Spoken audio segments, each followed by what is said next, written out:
Deer students, Calcutta University BCom semester 6 CCF system. দেখো তোমাদের আমি আগের দিন থেকে কিন্তু ক্লাস শুরু করে দিয়েছি। বইগুলো যদিও তোমাদের এখনো কিন্তু সবকটা বেরোয়নি। তোমাদের মেজর সাবজেক্ট দুটো, চারটে মেজর সাবজেক্ট আছে, তার মধ্যে দুটো আমাদের প্র্যাকটিক্যাল সাবজেক্ট বলে দিয়েছিলাম, যে ফিনান্সিয়াল ম্যানেজমেন্ট আর ইনডিরেক্ট ট্যাক্সেশন। তো ফিনান্সিয়াল ম্যানেজমেন্টের ক্লাস আমি আগের দিন শুরু করেছিলাম। আর ফার্স্ট চ্যাপ্টার যেটা আমি শুরু করেছিলাম সেটা হলো কস্ট অফ ক্যাপিটাল।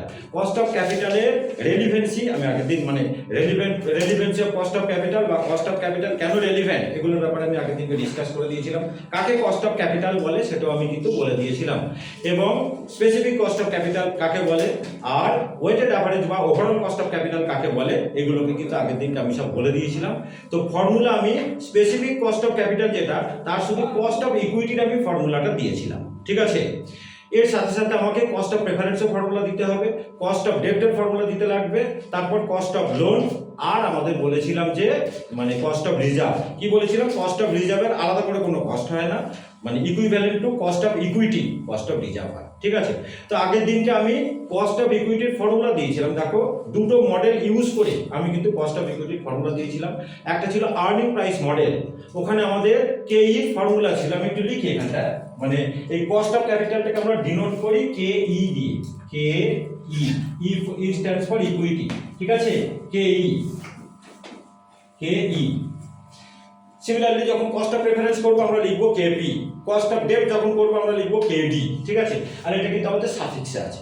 তো according to earning price model, K E formula আমি বলেছিলাম কি, দেওয়া আছে তোমাদের আগের দিনের ভিডিওয়ে, যে ই বাই পি, where কি বলেছিলাম, E stands for earning per share আর পি স্ট্যান্ডস ফর বলেছিলাম market price per share.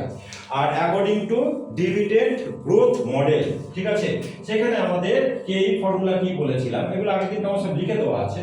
Formula বলেছিলাম যে D1 বাই P0 প্লাস হচ্ছে কি জি, ঠিক আছে, where D1 stands for expected dividend per share, P0 stands for current market price per share, G stands for growth rate।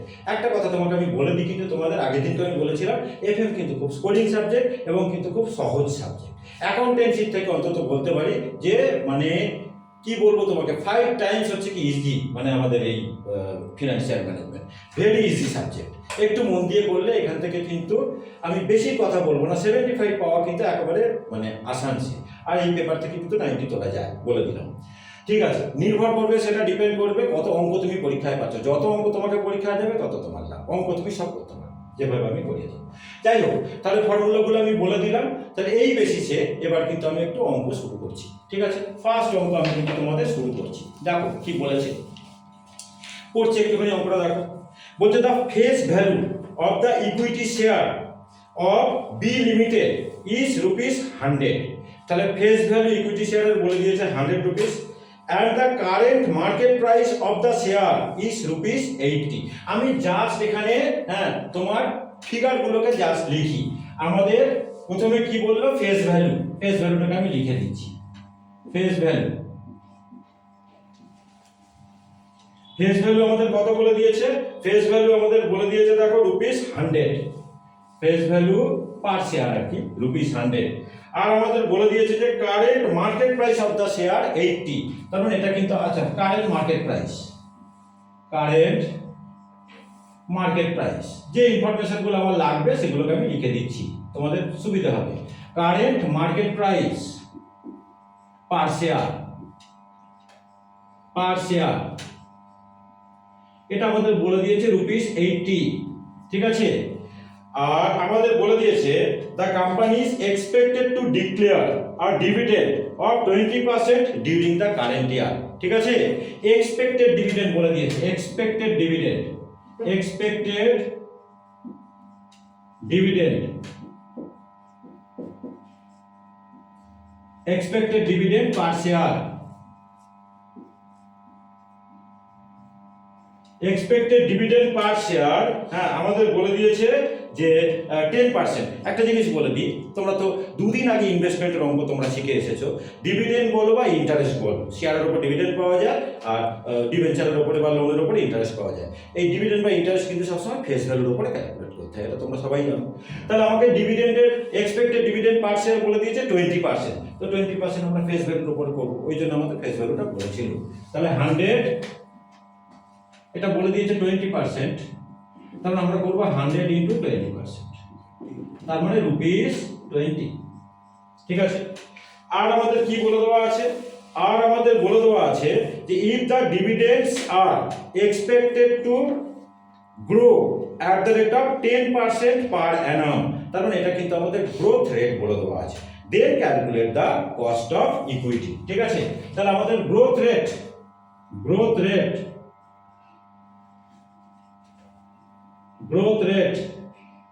এটা আমাদের বলে দেওয়া আছে 10%। তো আমাদের কেইটাকে কিন্তু বার করতে দিয়েছে, এই হলো আমাদের প্রবলেমটা। ঠিক আছে।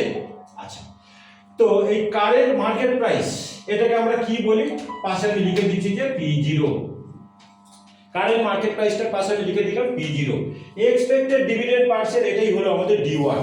এই জায়গাটা কিন্তু আমি আরেকবার একটু ডিসকাস করে দিই। দেখো, আমাদের দু রকমের ডিভিডেন্ড কিন্তু বলে দেওয়া থাকতে পারে, একটা হলো এক্সপেক্টেড ডিভিডেন্ড পার শেয়ার আর একটা হলো currently paid dividend per share বা last paid dividend per share.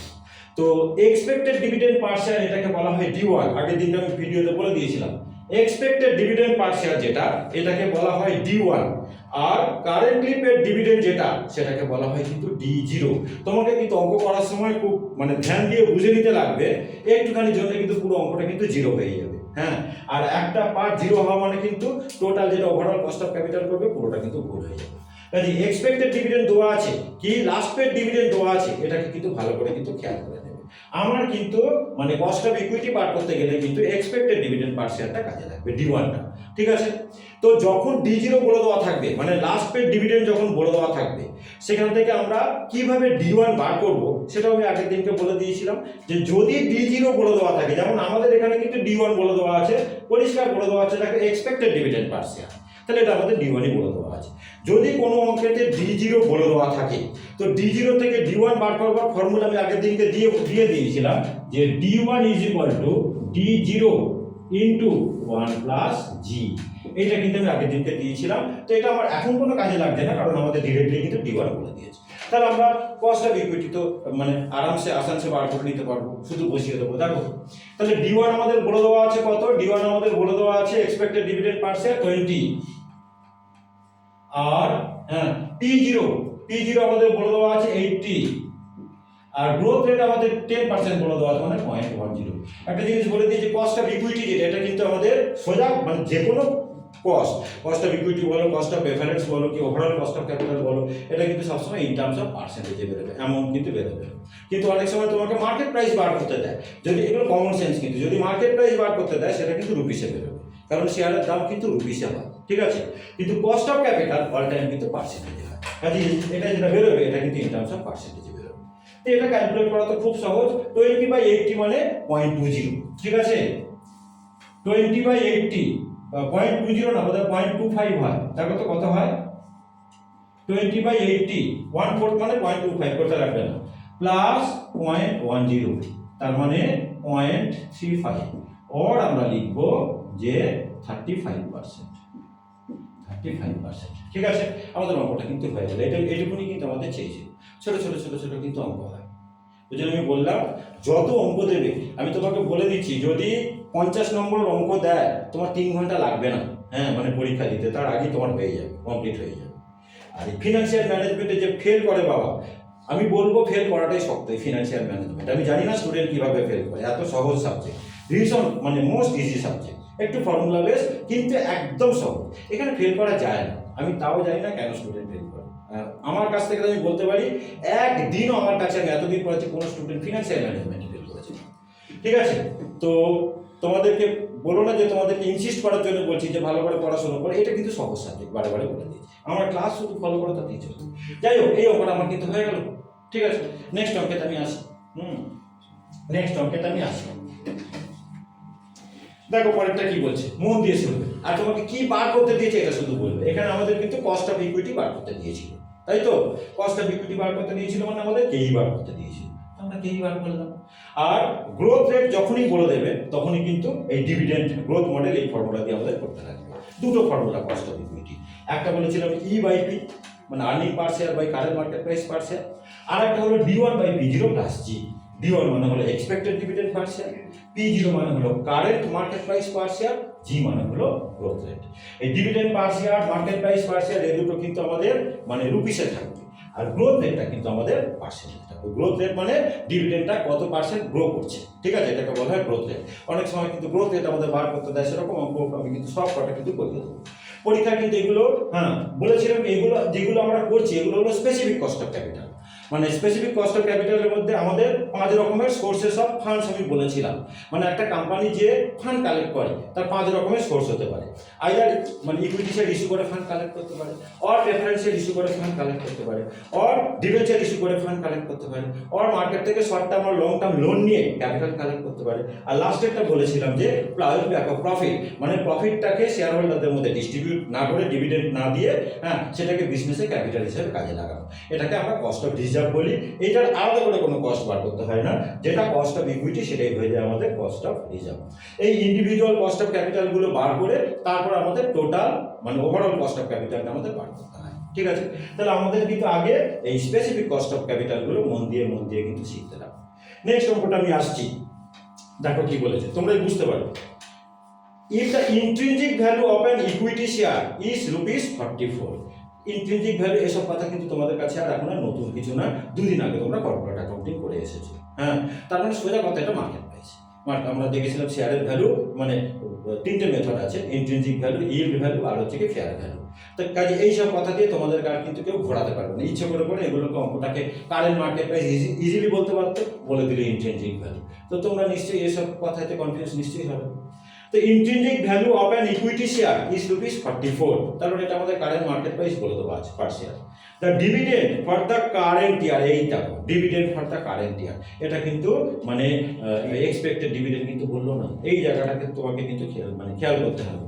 আমাদের কিন্তু অঙ্কেতে কিন্তু D1 কাজে লাগে, মানে কস্ট অফ ইকুইটি বার করতে গেলে কিন্তু আমাদের এক্সপেক্টেড ডিভিডেন্ড পার শেয়ার লাগে।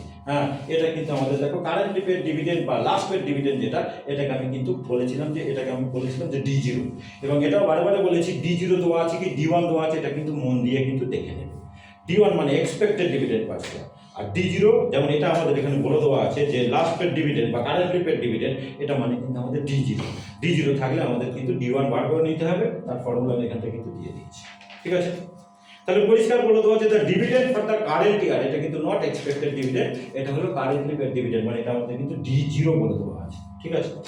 আচ্ছা, আর কি বলে দেওয়া আছে, and the required rate of return is 16%, তার মানে আমাদের কস্ট অফ ক্যাপিটালটা বলে দেওয়া আছে। আমি বলে দিয়েছিলাম কি কস্ট অফ ক্যাপিটাল মানে কি, কস্ট অফ ক্যাপিটাল মানে রিকোয়ার্ড রেট অফ রিটার্ন, যেটা একটা কোম্পানি তার ইনভেস্টমেন্টের উপরে মানে আর্ন করতে চায়, ঠিক আছে। আগে দিন আমি কস্ট অফ ক্যাপিটালের ডেফিনেশন বলে দিয়েছিলাম যে কস্ট অফ ক্যাপিটাল হলো minimum rate of return a company wants to earn on its investment, বা a company must earn, wants to earn বলবো a company must earn, মানে cost of capital is কি বলেছিলাম যে minimum rate of return a company must earn on its investment to satisfy its investors and lenders or মানে creditors, মানে company তার ইনভেস্টমেন্টের উপরে যে টাকাটাকে যে রিটার্নটা মানে তাকে পেতেই হবে, এই রিটার্নটা যদি না পায় তাহলে সেই বিজনেসে কিন্তু কোম্পানি কখনো যাবে না। তাহলে এটাকেই বলা হয় কিন্তু আমাদের কস্ট অফ ক্যাপিটাল, এটাকে আবার মিনিমাম রিকোয়ার্ড রেট অফ রিটার্নও বলে। কারণ এটা বলে দিয়েছিলাম যে একটা কোম্পানি যদি equivalent to cost of capital সে যদি না তুলতে পারে মার্কেট থেকে তার ইনভেস্টমেন্টের উপরে, তাহলে কিন্তু তার সেই বিজনেসে না যাওয়াই ভালো, ঠিক আছে। মিনিমাম কস্ট অফ ক্যাপিটাল তাকে কিন্তু তুলতেই হবে, এটাকে বলে minimum required rate of return, যেটা কিন্তু আমাদের প্রত্যেক কনসার্নের জন্য কিন্তু কম্পিউট করে নেওয়া ভাইটাল, এবং এটা করতেই হবে। কস্ট অফ ক্যাপিটাল ছাড়া একটা কোম্পানি কিন্তু কখনো তার ইনভেস্টমেন্ট ডিসিশনে কিন্তু আসতে পারবে না। আমাদের এখানে সব ইনভেস্টমেন্ট ডিসিশনের অঙ্ক আছে, সেগুলোকে আমাদের সব শিখতে লাগবে, ঠিক আছে। ক্যাপিটাল বাজেটিং চ্যাপ্টার আছে, ইনভেস্টমেন্ট প্রপোজাল থাকবে, কোনটাকে অ্যাকসেপ্ট করবো কোনটাকে রিজেক্ট করবো, এগুলো কিন্তু আমাদের এখানে শিখতে হবে। তার জন্য কিন্তু কস্ট অফ ক্যাপিটাল কিন্তু খুব রেলিভেন্ট, ঠিক আছে। আর এই কস্ট অফ ক্যাপিটালের ইম্পর্টেন্স এই থিওরি কিন্তু তোমাকে পরীক্ষা কিন্তু দেবে। তো আমাদের এই যে বলে দিল রিকোয়ার্ড রেট অফ রিটার্ন 16%, এটাই আমাদের তার মানে কস্ট অফ ইকুইটি বলে দেওয়া আছে, ঠিক আছে।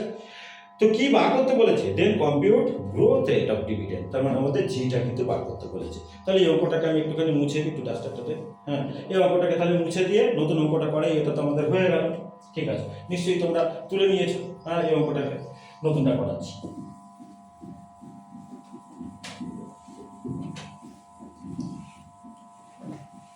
এই দুটো ফর্মুলা দেওয়া আছে, থাক। তাহলে আগে দেখবো আমাদের ইনফরমেশন গুলো কি কি দেওয়া আছে। Intrinsic value of an equity share 44, তার মানে এটাই হলো আমাদের P0, ডাইরেক্ট আমি লিখে দিচ্ছি P0। ইন্ট্রিনজিক ভ্যালু পার শেয়ার মানে আমাদের হলো P0, আমাদের দিয়ে দেওয়া আছে ₹44। আচ্ছা, এরপর আমাদের আছে ডিভিডেন্ড ফর দ্য কারেন্ট ইয়ার, মানে এটা কিন্তু আমাদের D0 নট D1, আমাদের D0 দিয়ে দেওয়া আছে ₹2.40। এক্সপেক্টেড ডিভিডেন্ড মানে D1 বারে বারে বলছি, আর D0 মানে হলো লাস্ট পেড ডিভিডেন্ড বা কারেন্ট পেড ডিভিডেন্ড। পরিষ্কার বলে দিয়েছে যে ডিভিডেন্ড ফর দ্য কারেন্ট ইয়ার, এটা কিন্তু D0 আমাদের বলে দেওয়া আছে 2.40। আর রিকোয়ার্ড রেট অফ রিটার্ন, এটাই হলো আমাদের কস্ট অফ ক্যাপিটাল মানে কেই আমাদের বলে দেওয়া আছে 16%। তো আমাদের চেয়েছে কি, then computer growth rate of dividend, মানে জিটা আমাদের আননোন, ঠিক আছে, জিটা কিন্তু আমাদের আননোন। ছোট ছোট করে ভিডিও করে দেবো, প্রত্যেকদিন দেখবে, তোমরাও করতে ভালো লাগবে, দেখতেও সুবিধা হবে, পুরো সিলেবাসে কিন্তু কভার করে যাবে। আচ্ছা, তাহলে এই ফর্মুলাটা দিয়েই কিন্তু আমরা জিটাকে বার করবো, ওই জন্য ফর্মুলাটাকে আমি মুছলাম। হ্যাঁ, এই জায়গায় এই বসিয়ে দেবো। আচ্ছা, D1 বার করা তো ফর্মুলা আমি বলে দিয়েছি, তো করি আমি এখানে। তাহলে এই জায়গায় বসিয়ে দিই 16% মানে 0.16, খুব সহজ, এগুলো ম্যাথমেটিক্স মানে খুব সহজ কিন্তু।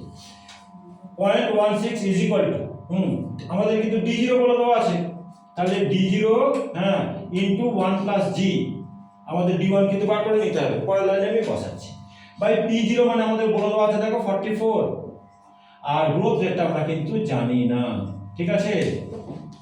এই তাহলে আর কি লিখি, 0.16 ইজ ইকুয়াল টু D0 জায়গায় আমি বসিয়ে দিয়েছি 2 টাকা 40, 2.40 ইনটু 1 প্লাস, যেটাকে শুধু সিম্পলিফাই করতে লাগবে, বাই হচ্ছে কি তোমার 44 প্লাস হলো কি আমাদের জি, এই জিটা কিন্তু আমাদের বার করতে লাগবে। তো একটু ক্যালকুলেট কর বাবা। হ্যাঁ, 44 ইনটু 0.16 কত হয়, আমি করতে পারবো।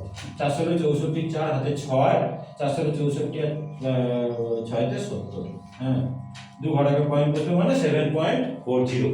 আচ্ছা, এইখানটা আমরা আর এই প্লাস জিটাকে আমি এপারে নিয়ে চলে আসছি, বুঝতে পারছো, এই প্লাস জিটাকে তো আমি এপারে নিয়ে চলে আসতেই পারি, কিন্তু সেটা করার আগে এখানে আমাদের আগে করে নিতে লাগবে। হ্যাঁ, তোমার হচ্ছে কি এলসিএম করতে লাগবে, এখানে এলসিএম করো, 44 আমাদের এলসিএম, এলসিএম না করে উপর থেকে আমি আনতে পারবো না। আচ্ছা, এটাকে এলসিএম করো,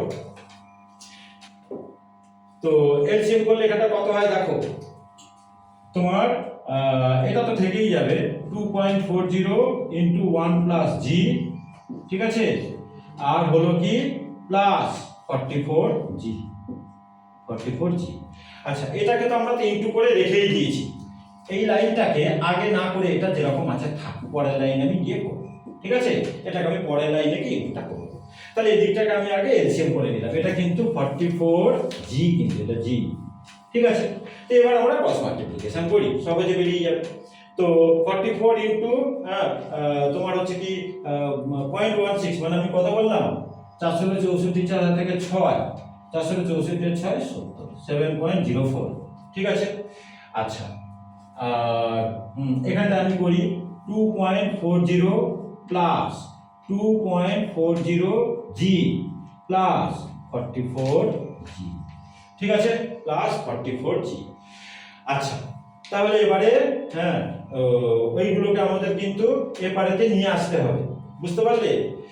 তো জি আমাদের কত হচ্ছে দেখো, তোমার 44 জি আর 2.4 জি, তাহলে আর সংখ্যাটা এবারে আমাদের কত আছে ভেঙে ভেঙে করি, 7.04 মাইনাস 2.40, যাতে তোমাদের বুঝতে সুবিধা হয়, আর এটা আমাদের হবে 46.40 জি, কোনো অসুবিধা নেই নিশ্চয়ই বুঝতে, ঠিক আছে। আচ্ছা, 7.04 থেকে 2.40 আমি মাইনাস করছি, প্রথম 4.64, ঠিক বলছিস তো 4.64, 4.64 ইজ ইকুয়াল টু এখানে হয়ে গেল 46.40 জি। তাহলে জি কত হবে? তাহলে জি হবে 10% হবে। তার মানে 4.64 ডিভাইডেড বাই 46.40, তার মানে এটা হয় 0.10 অর 10%। তাহলে আমাদের কিন্তু গ্রোথ রেট আমরা পেয়ে গেলাম, আমাকে কিন্তু গ্রোথ রেটটা দিয়েছে। ঠিক আছে, বুঝে গেলে অঙ্কটা। আর একটা অঙ্ক কিন্তু আমি করবো, একটু দেখে নাও। আর একটা অঙ্ক কিন্তু আমি করাবো। বারে বারে বলছি এফএম কিন্তু খুব সহজ সাবজেক্ট, হ্যাঁ, জলের মতন সাবজেক্ট, রেগুলার ক্লাস আমার ফলো করবে। আচ্ছা, তাহলে এবার আমরা আসি যে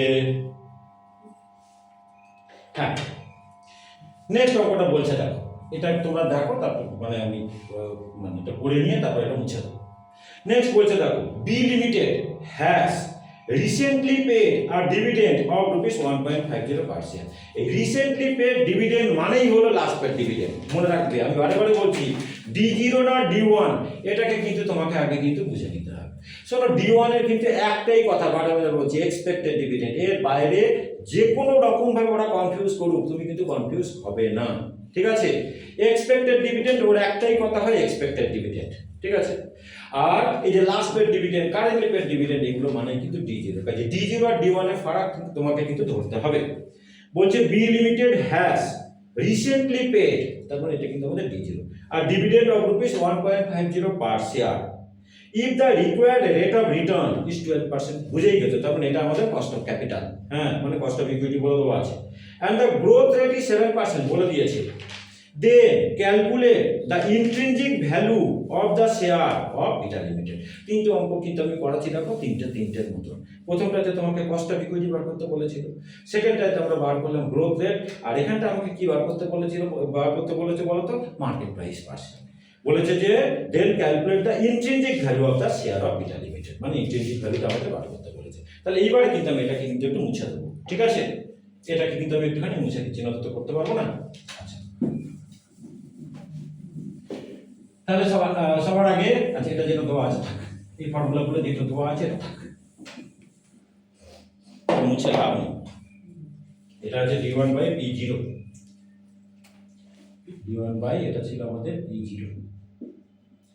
আচ্ছা, এটা আমরা 3 নম্বর সাম করছি। তাহলে আমাদের কি কি বলে দেওয়া আছে, যে রিসেন্টলি পেড ডিভিডেন্ড, মানে আমাদের কিন্তু D0 বলে দেওয়া আছে।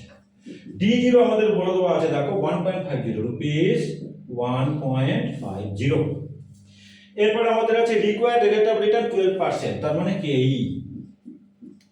কেই আমাদের দেওয়া আছে 12% অর 0.12, মানে 0.12। 0.12, তাহলে এটা লিখে দিব 0.12, বুঝতে সুবিধা হবে 0.12। আর আমাদের গ্রোথ রেট বলে দেওয়া আছে 7%, হ্যাঁ, এটা হলো কে। গ্রোথ রেট জি আমাদের বলে দেওয়া আছে 7% অর 0.07। আমাদের বার করতে বলেছে যে ইন্ট্রিনজিক ভ্যালু মানে কারেন্ট মার্কেট, মানে P0টা বার করতে বলেছে। এইবার আমি তোমাদেরকে এই P0 বার করবার কিন্তু ডাইরেক্ট একটা ফর্মুলা তোমাকে আমি কিন্তু দিয়ে দেবো। ঠিক আছে, মানে সেটা যদিও এখান থেকেই কিন্তু আমরা অ্যানালাইজ করে পাই, তাও P0 বার করার একটা ডাইরেক্ট ফর্মুলা তোমাকে আমি দিয়ে দিচ্ছি। দেখো P0 ইজ ইকুয়াল টু, হ্যাঁ, যখন P0 বার করতে বলবে D1 by KE minus G। তাহলে এই ফর্মুলা থেকে কিন্তু আমরা, হ্যাঁ, মানে সহজে, মানে এক চান্সে কিন্তু তোমার কত কনভার্ট করতে হবে না। তাহলে মানে P0 বার করবার ডাইরেক্ট ফর্মুলা কিন্তু আমি একটা দিয়ে দিলাম, যে D1 divided by KE minus G। যদিও এটা এখান থেকে কিন্তু তোমরা নিজেরাই বার করে নিতে পারবে। ঠিক আছে, তাহলে বার করি আমরা। তো D1 কিন্তু আমাদের যথারীতি কিন্তু দিয়ে দেওয়া নেই। ঠিক আছে, এটা হলো আমাদের P0 বার করবার ফর্মুলা। প্রথম অঙ্কটা করেছিলাম কস্ট অফ ইকুইটি বার করতে দিয়েছিল, সেখানটা করালাম আমি গ্রোথ রেট বার করতে দিয়েছিল, আর এখানটা আমি করাচ্ছি এটা আমাদের কারেন্ট মার্কেট প্রাইসটা বার করতে দিয়েছে P0। তো P0 ডাইরেক্ট ফর্মুলা আমি দিয়ে দিলাম।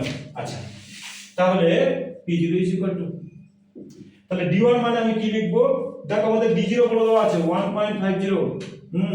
আচ্ছা, ফর্মুলা লিখে করি বাবা, তোমার সুবিধা হবে।